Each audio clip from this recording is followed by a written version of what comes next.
I've always loved the forest.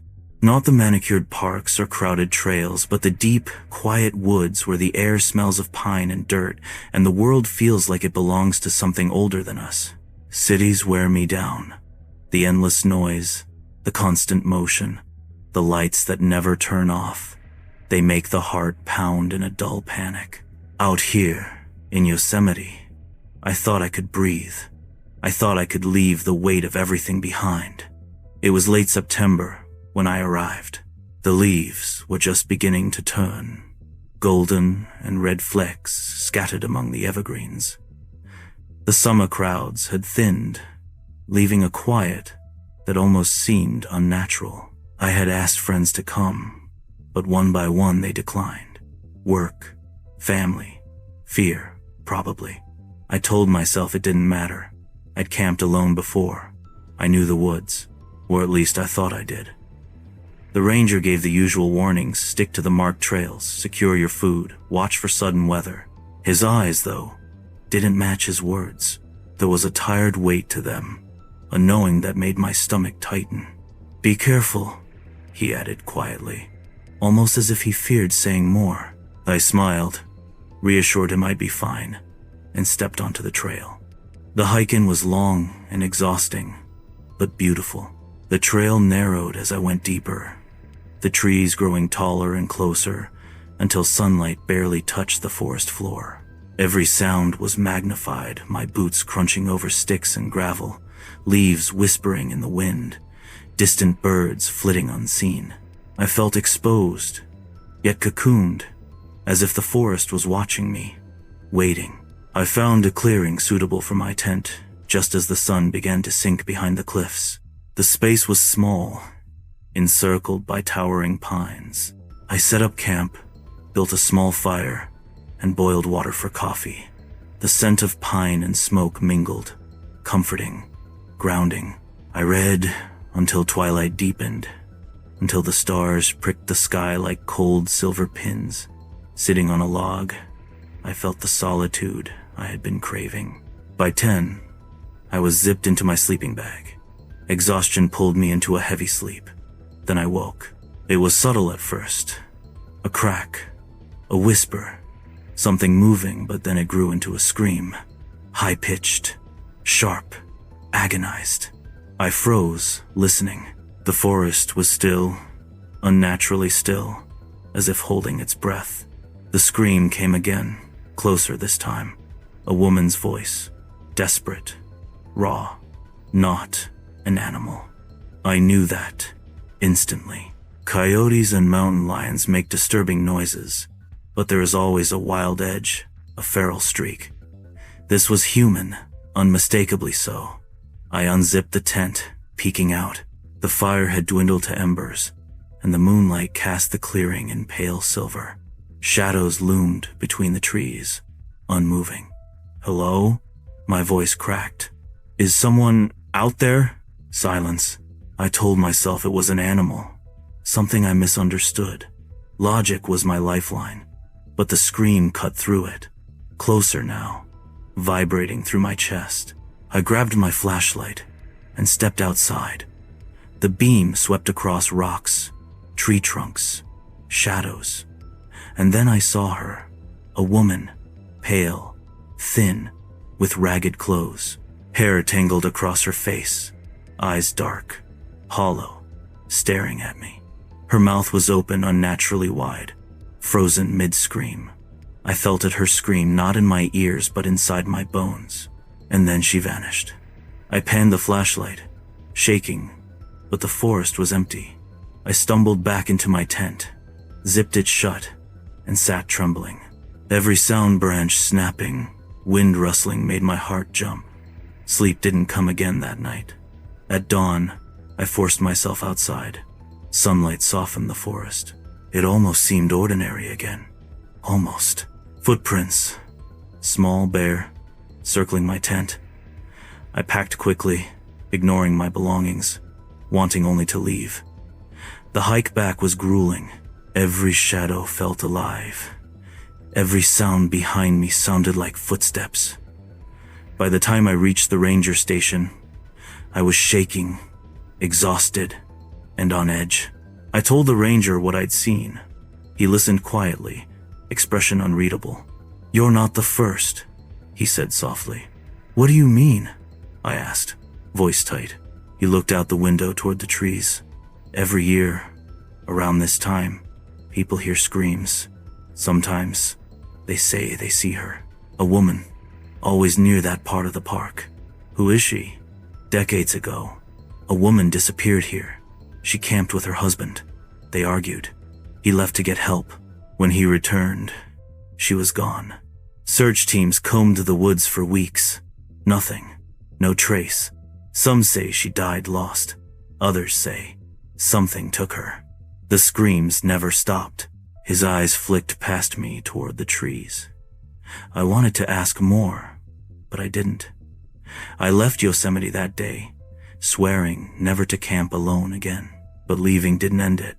The first night back in my apartment, I woke around midnight. The city was quiet, too quiet, and then I heard it a scream. Faint, distant, but unmistakably human. My breath caught. I told myself it was a dream, but when I turned on the light, I saw them footprints, there, small, circling my bed. The footprints didn't make sense. My apartment is on the 4th floor of an old building, cement walls and metal doors. There's no way anything could have gotten in unnoticed.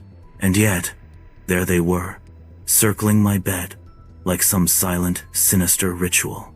My hands shook as I traced them with my eyes. I couldn't sleep. Not that night. Not the next. Not the night after. The screams continued. Always faint. Always distant. Yet somehow closer than they should have been.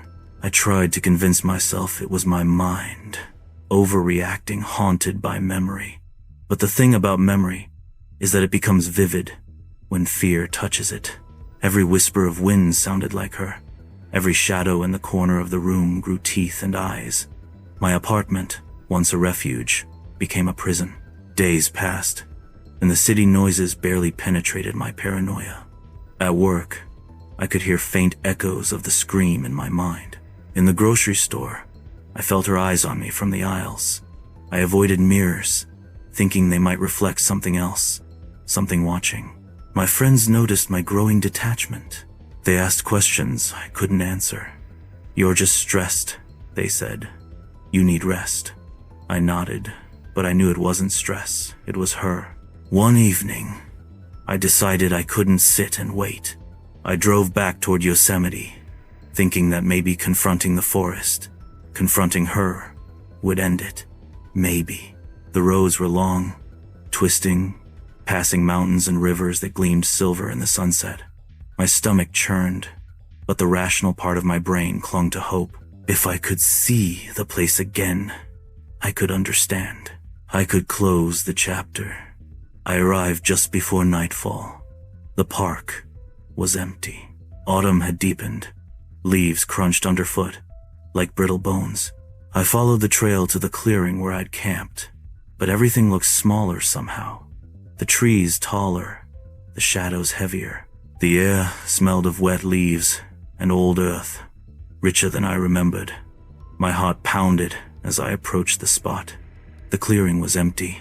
No footprints, no fire pit, no signs I had ever been here.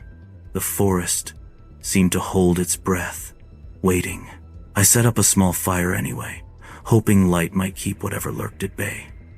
I sat on a log, staring into the flames, listening for any sign of her. Hours passed. Nothing. I began to feel relief. Perhaps it had all been in my head.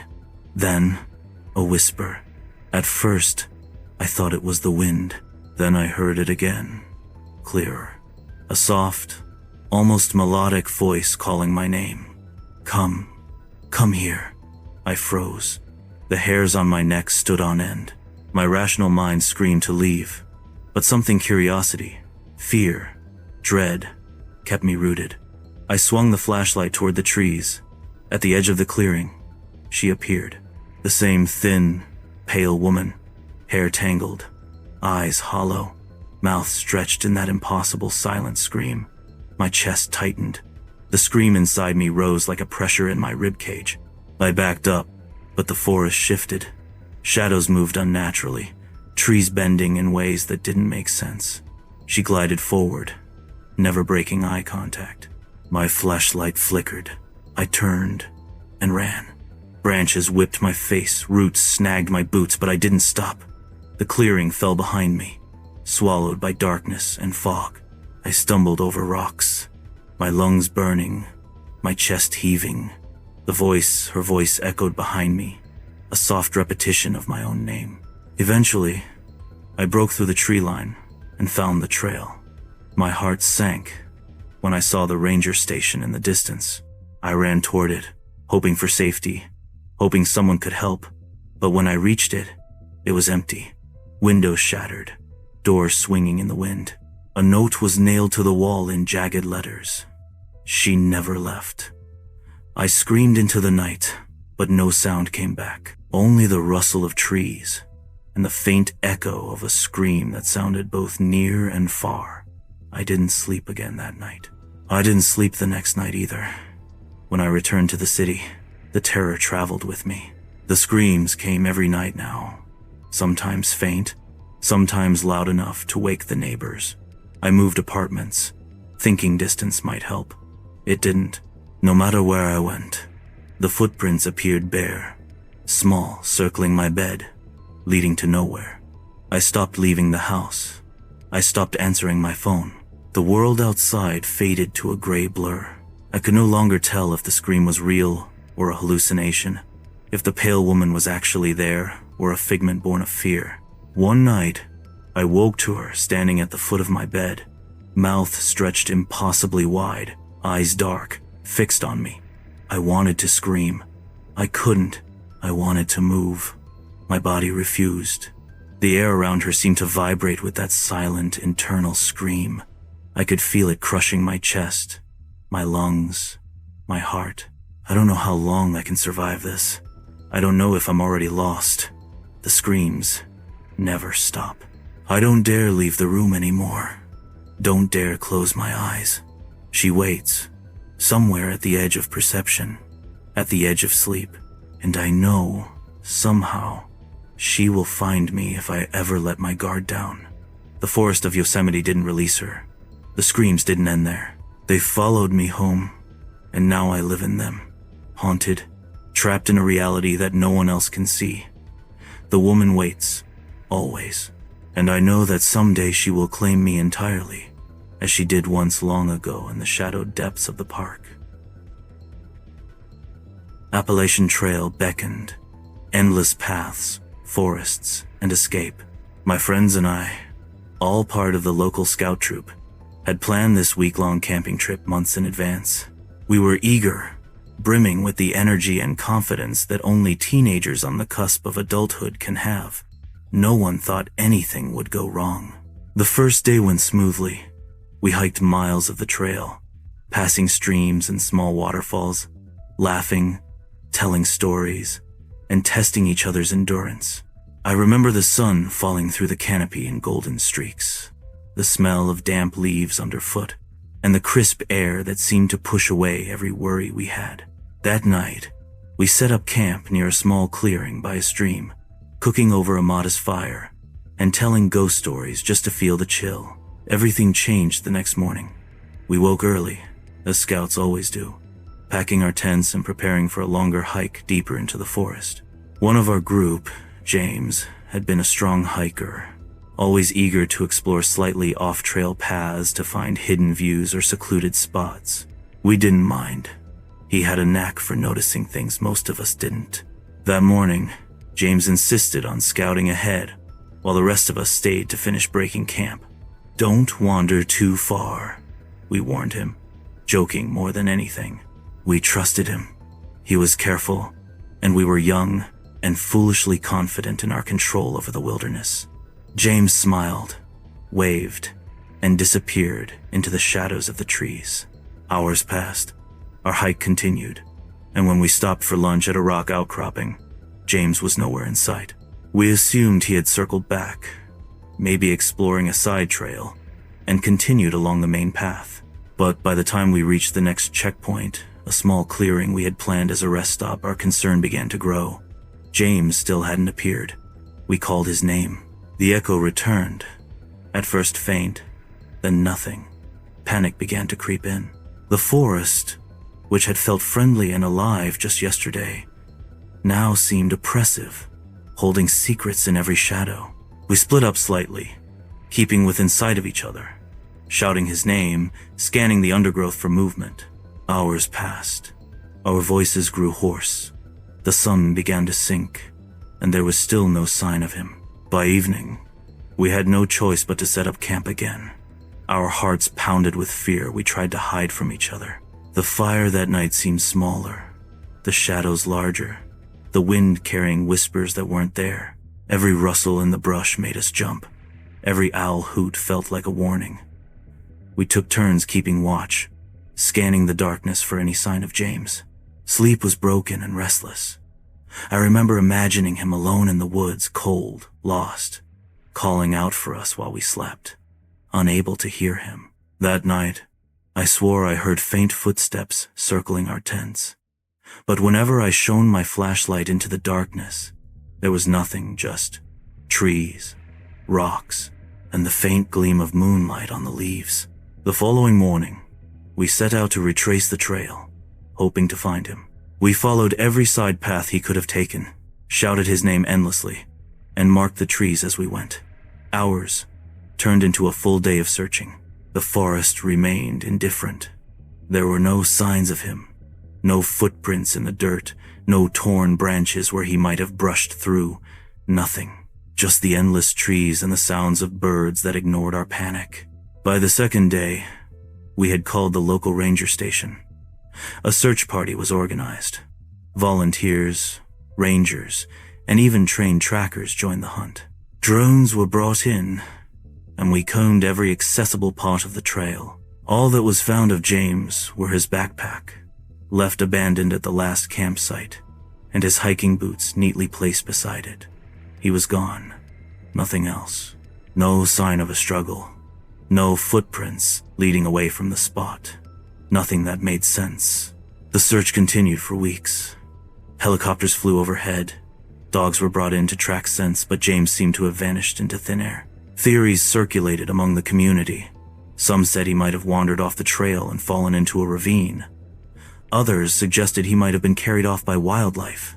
But the trail had been scouted for dangerous areas, and no body, no evidence, nothing was ever found. It was as if the forest had swallowed him completely. The local newspapers covered the disappearance, painting James as a promising young scout lost to the wilderness. His parents grieved publicly, yet privately, they held on to hope that somehow he might return. But as days turned into weeks, that hope dimmed. The case went cold, officially unsolved. The trail had claimed him, and nothing remained to explain why or how. Even now, when I think about James, I can feel the weight of that forest. I can feel the quiet pressure of the trees, the sense that something in those woods watches, waits, and sometimes takes what it wants. I've walked the trail many times since, but I never go alone, and I never stop calling his name, even when I know there is no answer. The days after the official search ended were the worst. We returned home, but the silence of our bedrooms, the hum of city streets, and the bright lights felt suffocating in a way the forest never had. Every sound reminded me of James. Every shadow seemed to stretch toward me. At night, I dreamed of him, wandering endlessly through dense trees, calling out with a voice no one could hear. I tried to resume my normal life, but the memory of that trail, of that morning when he vanished, clung to me like a second skin. My friends drifted back to school and extracurricular activities, but I found myself drawn back to the forest. I needed answers, though I knew deep down that none would come.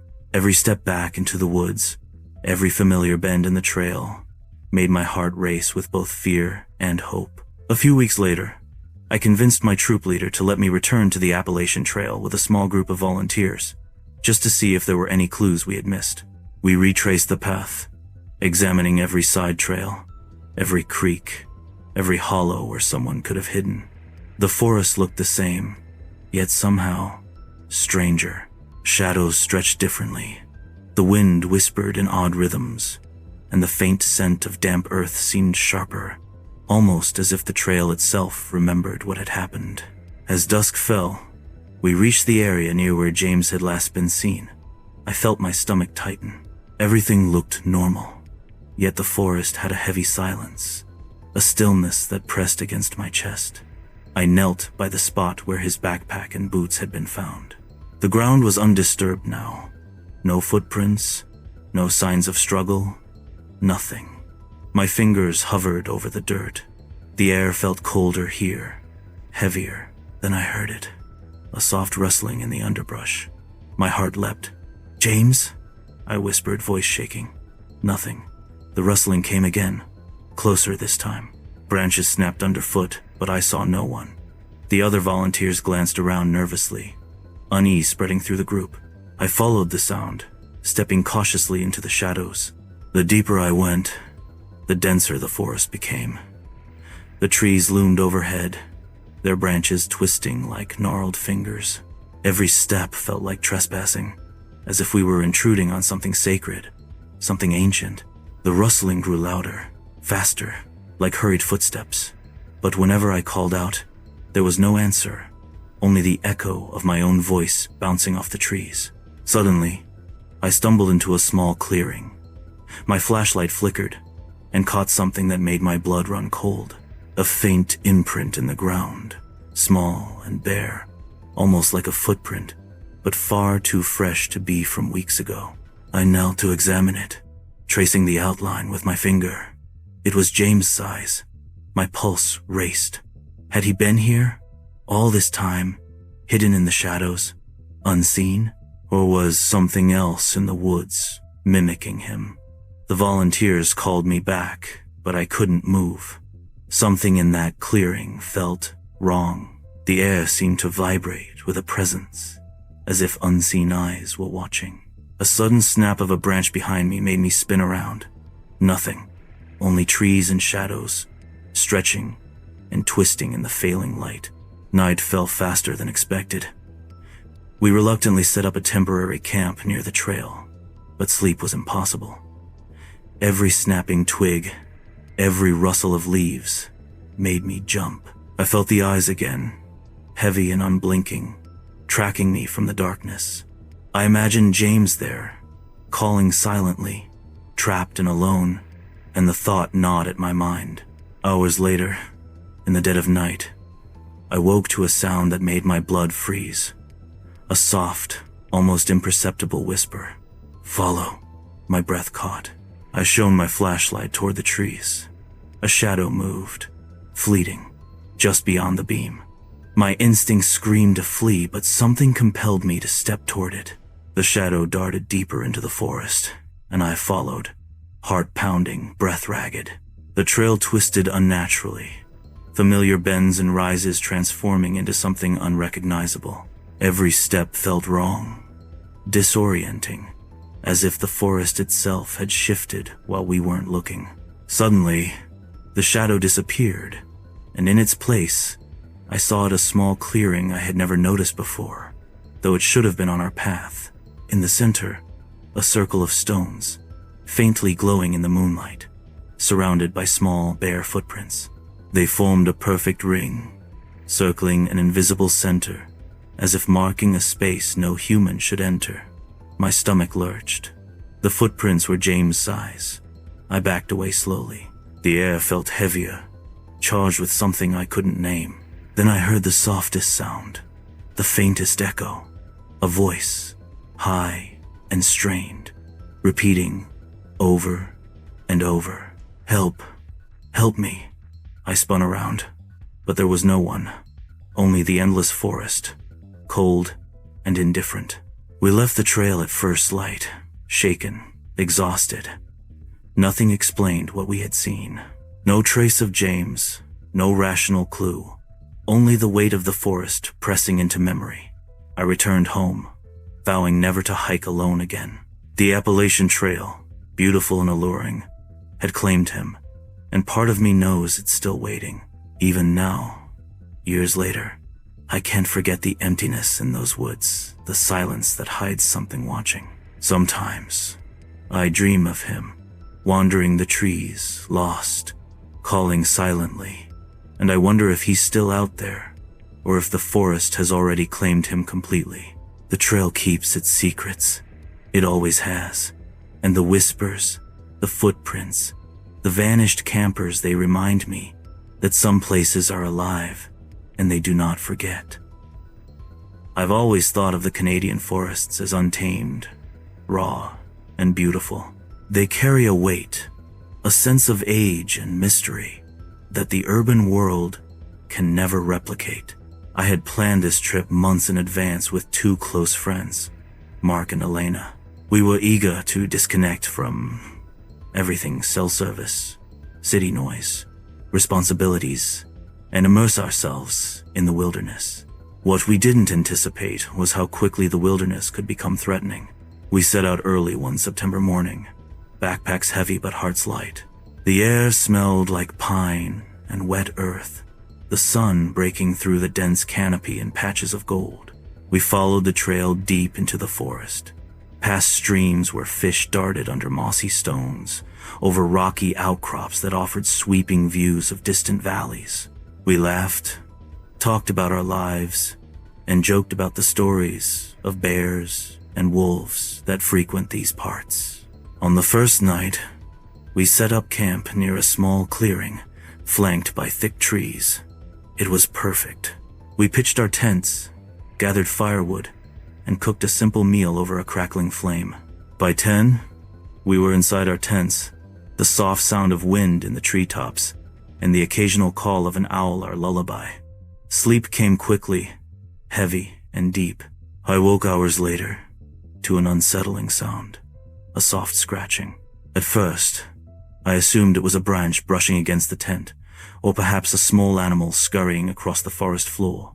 But the sound repeated, deliberate, slow, and persistent. I nudged Mark, but he mumbled something incoherent and rolled over. Elena was quiet, asleep, or pretending to be. My stomach tightened. The scratches turned into thuds, as if something heavy was moving around outside. I unzipped the tent just enough to peer out. The night was thick, shadows pooling in corners and folds. I scanned the clearing with my flashlight, expecting to see a deer or some other forest creature. Nothing. Only the trees swaying gently in the wind. Then I heard it low, guttural growls from just beyond the firelight. My heart jumped. I froze, listening. The sounds were deep, unnatural. Nothing I had ever heard in the wilderness. They circled the clearing, growing closer, yet somehow elusive. My mind raced, thinking through every possible explanation. A bear, a large canine, something else entirely. By the time the growls ceased, I had convinced myself it was a bear. We had set up the tents near berry bushes and animal trails. Perhaps it had come to investigate. I climbed back into my sleeping bag, trying to calm my rapidly beating heart. Sleep returned reluctantly, my ears straining for any repeat of the noises.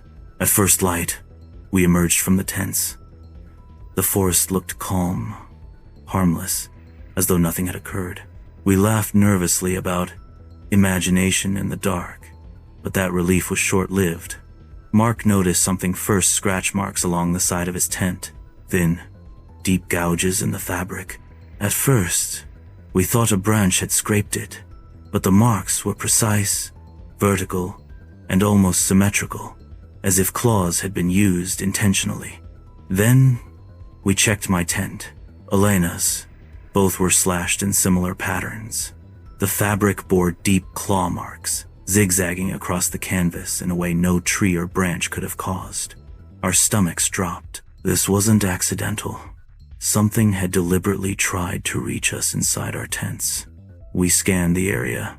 There were no tracks in the dirt, no disturbed vegetation, nothing to indicate what kind of creature could have done this. No bear, no wolf, no human. The ground was firm, slightly damp from dew, Yet no paw prints, no footprints, no sign that anything of that size had approached. It was as if the claws had appeared from nowhere. The remainder of that morning was tense. Every sound, the snap of a twig, the rustle of leaves, a distant bird call made us jump. We packed cautiously, our sense of humor gone, replaced with an acute awareness that something had been close enough to reach into our tents. Our decision was unanimous. Move deeper into the forest, but stay alert and avoid any further camping in isolated clearings. The hike was silent, heavy with tension. Every time I glanced behind, the shadows seemed thicker, darker, almost watching. Around noon, we reached a stream to refill our water. As I bent down, I caught movement out of the corner of my eye, a dark shape slipping between the trees. I froze, heart hammering. Mark and Elena saw nothing. I convinced myself it was a deer, or my imagination, but unease settled in my chest like a stone. As evening approached, we found another clearing to camp. We made sure it was open, surrounded by distance rather than trees. The fire crackled, and we kept it larger than usual, sticks at the ready. Yet the forest felt heavy, almost suffocating. Night fell, and the sounds of the wilderness filled the air. Yet among the owls, wind, and distant calls, I could swear I heard scratching again, soft, deliberate, moving in a rhythm that didn't belong to a branch. We were terrified to check outside. Minutes stretched into hours. The scratching ceased, replaced by silence that felt worse than any noise. None of us slept well that night, if at all. By morning, everything had changed. The tents bore even more claw marks, deeper and more numerous. The patterns suggested multiple passes, slashing across every surface. Our belongings, scattered around the tents, were untouched, but the marks told a clear story. Something had been close enough to touch us, close enough to reach in if it had wanted. The forest seemed alive that morning, almost sentient. Every rustle of leaves, every distant bird call, carried a tension that made our skin crawl. We packed up quickly, but the unease didn't leave. I couldn't shake the feeling of eyes watching us, tracking our every movement. Mark tried to joke. Elena whispered about wild animals, but none of us could ignore the truth. Whatever had clawed our tents had been intelligent, deliberate, and aware of us. We decided to hike toward a ranger station we knew was a few miles deeper into the forest. The path was rocky, twisting, and thick with undergrowth, but we moved quickly, driven by fear and urgency. Every now and then, I would glance behind, half expecting to see a dark figure slipping silently between the trees. The forest pressed in, shadows pooling unnaturally, and my heart never stopped hammering. Around midday, we reached a small ridge overlooking a valley. The sun broke through the clouds in scattered beams, illuminating the forest floor below. I stopped to catch my breath and noticed something that made my blood run cold. In the distance, across the clearing we had just left, the same claw marks were visible etched into the undergrowth, on tree trunks, even across the rocks, though no creature was in sight. The marks led in a direction we hadn't gone. They were enormous, deep, and unmistakably deliberate. Did it follow us? Elena whispered, her voice trembling. I didn't answer. I had no explanation. The thought of being hunted by a creature so silent and unseen twisted my stomach into knots. We continued, moving faster, scanning the edges of the trees, staying as close together as possible. The sun began to dip, casting long shadows that made the forest seem alive. By evening, we reached a narrow stream and set up camp again, far from any clearing. The fire we built crackled more violently than usual, sparks flying into the dark. I slept lightly, listening to the forest, every sound amplified and scrutinized. Around midnight, I woke to a faint scratching at the edge of the firelight. My pulse skyrocketed. I shone the flashlight toward the sound. Nothing. But then, a low growl, distant, echoing through the trees, made my blood run cold. It wasn't animal. I've heard wolves, bears, and cougars in these woods before. This wasn't any of them. This was intelligence, awareness, malevolence. I shook Elena awake, and she saw the panic in my eyes. We sat rigid, listening to the night, but the sounds stopped as abruptly as they had started. Morning arrived with little relief. Our camp was intact, but the sense of being watched didn't leave. We followed the stream, hoping it would lead us to the ranger station. Hours passed in tense silence. I kept imagining the clawed creature lurking behind every tree, following our scent, watching, waiting. The forest seemed impossibly quiet, almost too quiet. By late afternoon, we finally reached the ranger station. Relief was instant, but uneasy. We reported everything: the claw marks, the growls, the sense of being hunted. The rangers listened, some skeptical, some disturbed. One older ranger's eyes went dark for a moment. "You're not the first," he said quietly. "We've seen signs before.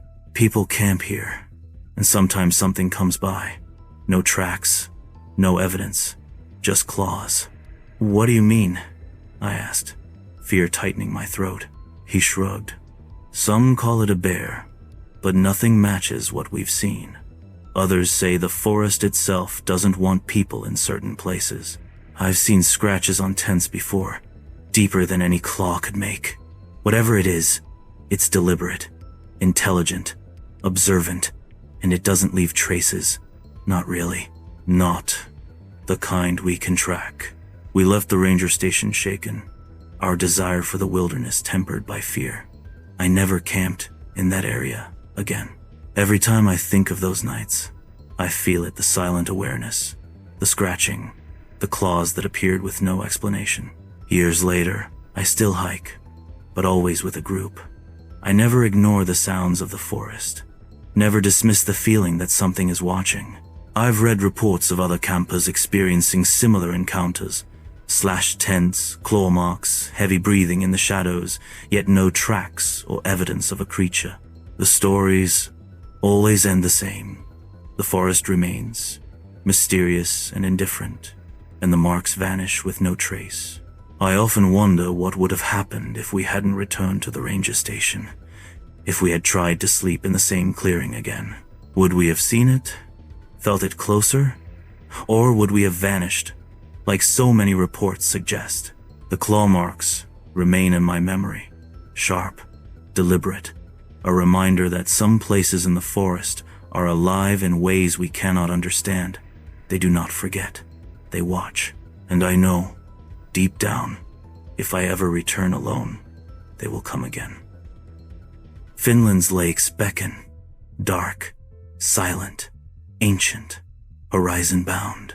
My friend Lars and I decided to camp along one of the more remote lakes, seeking solitude and the quiet escape of nature. The trip was supposed to be simple: 2 friends, a small canoe, a few supplies, and nights under the stars. What we didn't anticipate was how easily the forest can turn from tranquil to terrifying. We set out early, paddling across misty waters as dawn broke. The air was cold but crisp, and the stillness of the lake was almost surreal. Birds called from the tree line, and every splash of a fish breaking the water echoed unnaturally in the fog. Lars was more experienced in these waters, guiding our canoe with ease. I followed, soaking in the silence, thinking about nothing, feeling detached from the rush of the outside world. We reached a narrow inlet where the forest pressed close to the water's edge. The lake was framed by tall pines and thick underbrush, and we chose this spot for our first night. The ground was damp, but suitable for tents. We unloaded the canoe, pitched our tents, and built a small fire. The flickering light danced across the water, casting reflections that seemed almost alive. That night, we sat silently by the fire, talking only in whispers, mesmerized by the moon's reflection on the lake. I remember the peace we felt, the sense of isolation, the water smooth and dark like polished obsidian. It was perfect, until we noticed the eyes. I first thought it was a reflection, the kind of trick the mind plays in low light. But then I noticed them moving. Across the lake, at the edge of the forest, 2 red dots glowed, fixed on us. Lars saw them too, his face pale in the firelight. They were not animal eyes. No animal I knew had eyes that glowed so intensely, so deliberately. Probably a reflection, Lars said, voice tight. I wanted to believe him. I wanted to dismiss the fear, but instinct screamed otherwise. The eyes didn't blink, didn't move in the natural way animals do. They just stared, unblinking, watching. We tried to ignore them, but the sense of being observed was impossible to shake. Every crack of a branch, every rustle in the trees made my skin crawl. I thought about retreating into our tents, but the forest seemed to grow thicker around us, enclosing the lake like a cage. That night, sleep was fleeting. Every time I closed my eyes, I imagined the red dots moving closer, emerging from the shadows. By morning, we were exhausted. We thought the night had been a dream, the eyes a trick of fatigue. But then we noticed subtle changes around the campsite. The water at the edge of the lake had small ripples, though there was no wind. Leaves were slightly disturbed, small branches bent as if something had brushed against them. We packed cautiously, our nerves frayed, and decided to explore the surrounding forest in daylight. The forest was beautiful, but menacing in its own way. Sunlight barely penetrated the thick canopy, casting long shadows that seemed to move when we weren't looking. Every step deeper into the woods made my heart pound. The further we went, the more the red eyes lingered in the back of my mind, etched into memory. As we rounded a small bend, Lars stopped suddenly. "Do you hear that?" he whispered. A soft splash came from the water behind us. We turned toward the lake. The red eyes were closer, reflected in the water like coals glowing beneath the surface. But the figure they belonged to remained unseen. No movement, no shape, only the eyes, fixed, unblinking. We tried to rationalize it. A reflection of the moon on a log? A far-off buoy with paint that reflected light? Nothing fit. The eyes maintained a steady distance, always tracking, always watching, as if they were tethered to us. Every instinct in my body screamed that something unnatural was present.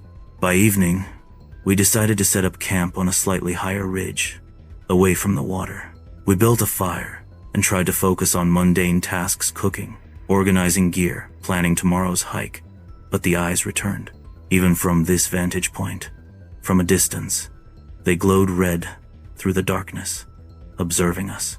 The forest around the lake seemed alive, rustling softly in a rhythm that wasn't entirely natural. That night, I lay in my tent, heart racing. The sound of the lake, once calming, now felt menacing. I heard whispers, almost imperceptible, carried across the water. Was it the wind? My imagination? Or the presence behind those eyes, moving silently, unseen but aware? Sleep was impossible. I dozed lightly, startled awake by splashes on the shore. Each time, the red eyes seemed nearer, though we never saw more than the glowing dots. Morning came reluctantly. I felt drained, hollowed out by fear. We packed our things silently, moving back toward our canoe. The forest seemed to watch us as we retraced our steps. We were relieved to leave the trees, the underbrush, the oppressive stillness behind, but the memory of those eyes lingered. I could feel them in my mind, fixed, unblinking, unyielding. By the time we reached the main lake channel, I thought we might finally be safe. But then, a splash to our left, near the far shore. The red eyes reflected faintly in the early sunlight, moving slowly along the tree line. I froze. Lars paddled furiously to the canoe, trying to put distance between us and the unseen observer. The eyes didn't follow directly, but they remained, fixed in place even as we moved away, like a reminder that the forest watches, remembers, and waits. By the time we reached the lodge and the first sign of civilization, I felt relief, but it was hollow. The memory of those eyes Those glowing, unblinking red eyes haunted me. Even now, years later, when I see the dark water of a lake, I feel the same unease. I know the red eyes are not just memory. They are part of the lake, part of the forest, part of something that defies understanding. And I know that somewhere in Finland's deep forests, those eyes still watch, waiting for the next unwary travelers. We didn't sleep well that second night. Even though we had moved farther from the shore and set up on higher ground, the feeling of being watched never left. The forest seemed to hold its breath, and the stillness was heavier than before. Every crack of a branch, every distant bird call made us flinch. I kept seeing movement out of the corner of my eye, shadows that didn't match the shapes of the trees, and every time I turned my head, there was nothing. Around midnight, a soft ripple moved across the lake, emanating from the spot where we had first seen the eyes. The water shimmered unnaturally, reflecting the moonlight in fragmented streaks. Then the red dots appeared again, faint at first, emerging from the darkness along the shoreline. They were closer this time. My stomach dropped. I whispered Lars's name. He was awake, his face pale in the firelight, eyes wide with the same fear I felt. "Stay calm," he whispered, but his voice trembled. "It can't reach us here." I wanted to believe him. I wanted to dismiss the eyes as a trick of exhaustion, moonlight, or reflection. But deep down, I knew better. These were not ordinary phenomena. Whatever we were seeing was deliberate, sentient. We were being observed by something ancient, patient, and intelligent. The night dragged on, each minute stretching longer than the last. The red eyes remained fixed across the lake, unmoving, yet impossibly present. At one point, I thought I saw a faint silhouette, hunched, moving fluidly among the trees behind the glowing points. It disappeared the instant I tried to focus. I realized we were completely at its mercy. By dawn, the eyes had vanished, or perhaps they had never moved, simply retreating into some unseen depth of the forest. We packed up hastily, the memory of the night pressing down on us like a physical weight. Our return to the main trail was tense and silent, every footstep exaggerated in the stillness. We didn't speak, not wanting to break the fragile illusion of safety. Days later, back in civilization, the experience still haunted me. Friends and family laughed off our story, attributing it to overactive imaginations, fatigue, or the eerie nature of the remote Finnish wilderness. But I knew the truth. We had been watched, stalked by something beyond understanding. I kept thinking about the unblinking red eyes, how they had tracked us, how they had never wavered. I returned to Finland years later, compelled to confront the memory. I camped near the same lake, cautiously this time, sticking to populated areas during the day. At night, I kept vigil from a distance, scanning the tree line with binoculars. Nothing. No red eyes, no ripples in the water, no movement in the forest. Yet the memory remained, vivid, like a scar etched into my mind. Local guides told me stories of strange occurrences. Fishermen losing boats, campers reporting glowing eyes, strange sounds at night. Some dismissed them as folklore. Others whispered that these were guardians of the forest, spirits older than human memory, or entities that existed in dimensions just beyond perception. Whatever they were patient, they waited, and they watched. Even today, when I tell this story, I feel the lingering presence of those eyes. The memory of their intensity, their focus, is almost unbearable. I have nightmares where the red dots emerge from the water, following me into the darkness, crossing cities and streets, never losing sight, always watching, always patient. I've read other accounts from travelers, hikers, and locals, reports of glowing eyes in forests, silent movement in the shadows, strange ripples on lakes with no wind. Each account shares one chilling similarity. The eyes are always there, fixed, unblinking, aware, and none can explain why. Sometimes, I wake in the middle of the night and for a brief moment, I feel the same oppressive gaze that hovered over the lake. The fear is immediate, instinctual, undeniable. The world feels thinner, quieter, and I can almost hear the faint splash of water, the subtle movement of something unseen beneath the surface. And I remember, somewhere, in Finland's deep, dark forests, the red eyes are still waiting. We never returned to that lake after that second trip. Even the thought of venturing into the dark waters, the forested inlets, fills me with a cold dread. I have learned to respect the wilderness in ways I never did before. Some places are not meant to be tamed, not meant to be understood. And the lakes of Finland, dark and silent, hold secrets that will never be ours to know. The red eyes are not a trick of the mind. They are a warning, a reminder that the forest watches, remembers, and waits. And one day, it will choose to reveal itself fully to those who dare to linger too long. I have never forgotten those nights. The glowing red eyes haunt my dreams and my waking moments alike. And I know, no matter how far I travel, no matter how distant I feel from that lake, somewhere in Finland's shadowed waters, the red eyes still watch, patient, unblinking, eternal.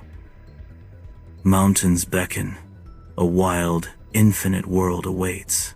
The Colorado Rockies were calling, and I decided to take a solo trip, seeking solitude, adventure, and the kind of freedom only long trails and high altitudes can provide. I had spent weeks preparing, mapping routes, gathering supplies, and studying the terrain. What I didn't anticipate was how easily the mountains could play with perception, time, and reality. The first day was exhilarating. I hiked miles through dense forests, rocky ridges, and past icy streams. The air was thin but invigorating, filled with the scent of pine and wildflowers. Birds called from unseen perches, and occasionally, a deer or elk would appear in a clearing, observing me before melting back into the wilderness. I felt alive, untethered from the world below. As evening approached, I descended into a valley I had identified on my map as a potential campsite. It was secluded, with a small clearing surrounded by dense pines and a narrow stream running nearby. The ground was flat and dry, ideal for pitching a tent. I set up my campsite, built a modest fire, and prepared a simple meal.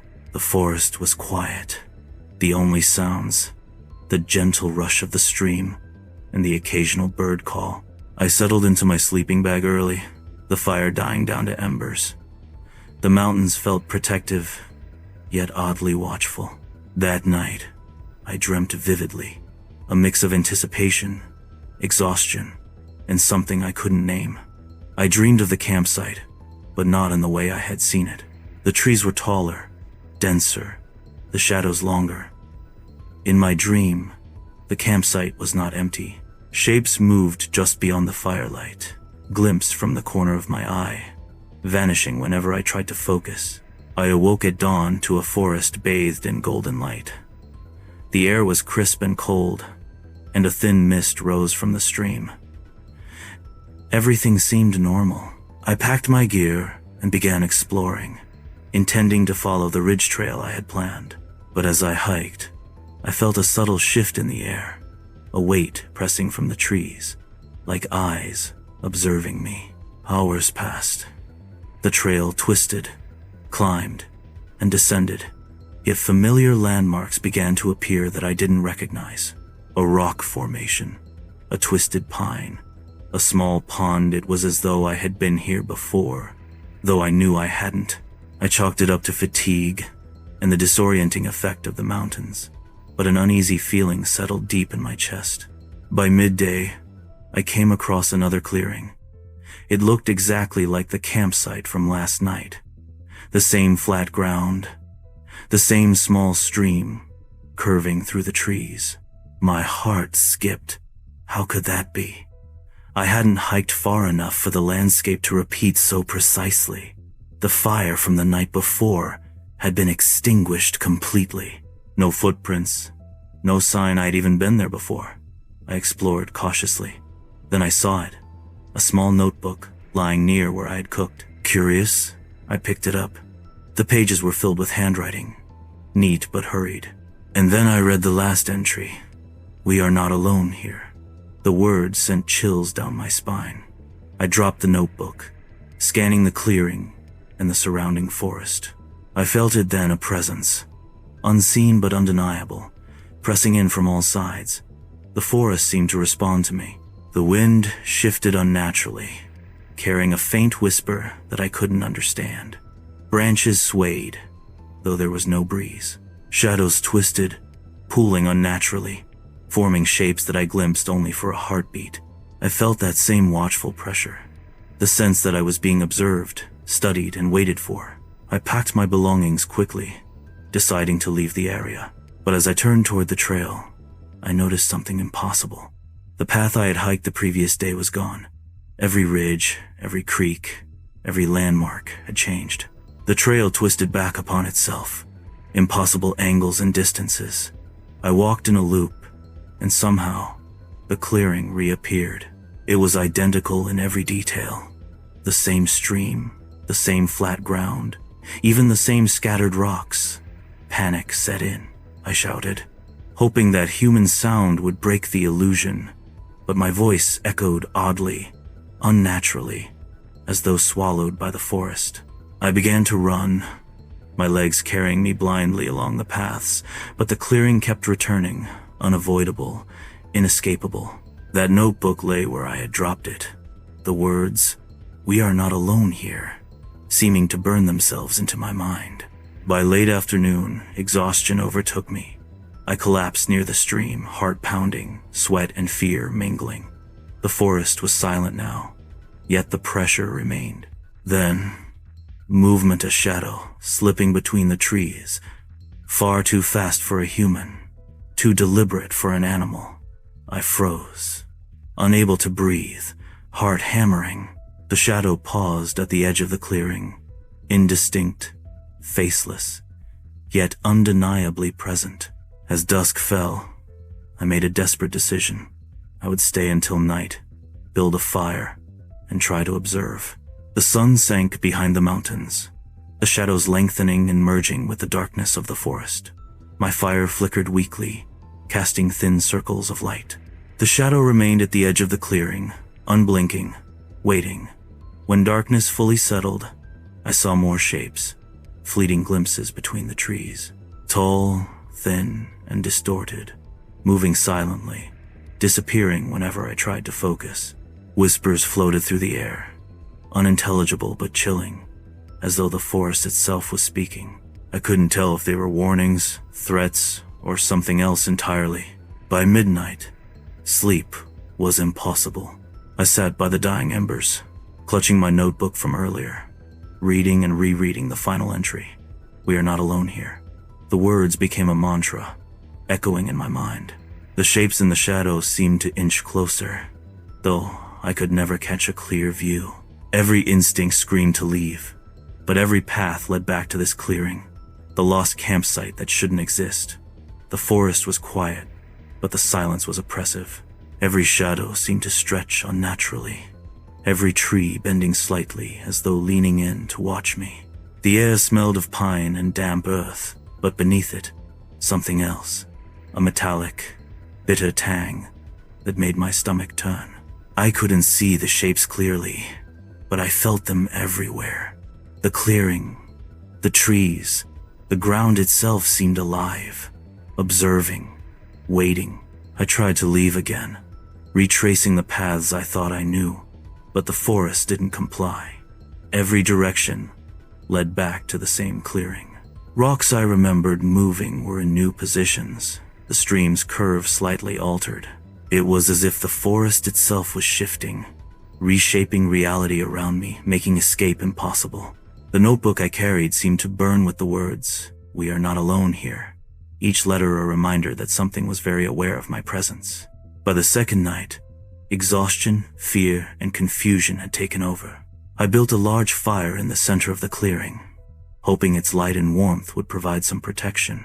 The shapes remained at the edge of the flames, just beyond reach, I could hear whispers now, soft, almost teasing, but they chilled me to the bone.